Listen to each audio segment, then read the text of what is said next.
Misal ada orang tidak sholat nih, teman kantor, lalu kita nasihatin, kenapa nggak sholat akhi, itu dosa.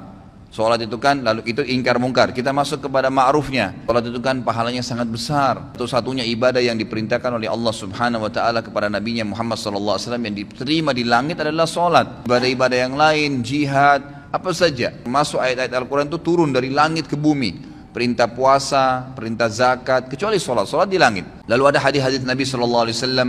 Bagaimana kalau di depan rumah seseorang, di antara kalian ada sebuah danau, sebuah sungai yang luas, dan airnya mengalir dengan deras, lalu kemudian dia mandi sehari 5 kali, apakah tertinggal sedikit pun dari kotorannya? Maka pasti dia akan mengatakan, apa kata para sahabat, tidak ada ya Rasulullah, seseorang di antara kalian membersihkan 5 kali sehari dosanya. Jadi kita sebutkan ma'ruf, gitu kan? Kita sebutkan ma'ruf. Kalau kita sudah sampaikan kepada dia sekali saja, suami sampaikan kepada istrinya untuk pakai jilbab misalnya, atau orang tua nasihatin anaknya, teman nasihatin temannya atas kesalahan dia ya, diingkar mungkar, ingat selalu berhubungan. Larang kemungkaran, ganti dengan ma'ruf. Banyak orang tidak bisa meluruskan kesalahan orang lain karena dia cuma ingkar mungkar. Kamu nggak boleh begitu, selesai, cukup.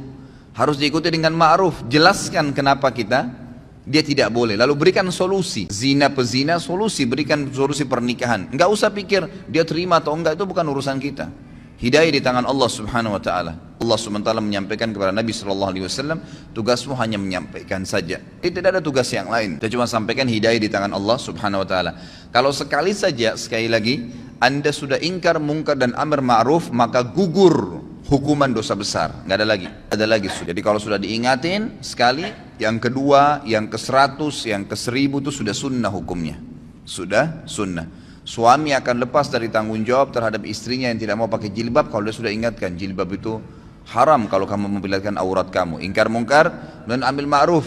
Kan kalau kamu tutup aurat kamu itu malah menjalankan perintah agama, dapat pahala. Kamu juga tidak kehilangan apa-apa kok, malah tidak diganggu oleh orang lain dan seterusnya. Maka sudah sekali. Ternyata istrinya masih belum mau lakukan. Dia boleh tetap mengingatkan, mendoakan, tapi minimal dia sudah lepas dari beban hukum nih. Nah, hukum ini yang penting ya. Nah, sekali saja sudah cukup. Saya kasih contoh banyak sekali ikhwat dan akhwat sekalian, kemungkaran. Semoga Allah hilangkan ya. Maksudnya ini bukan dihilangkan total memang.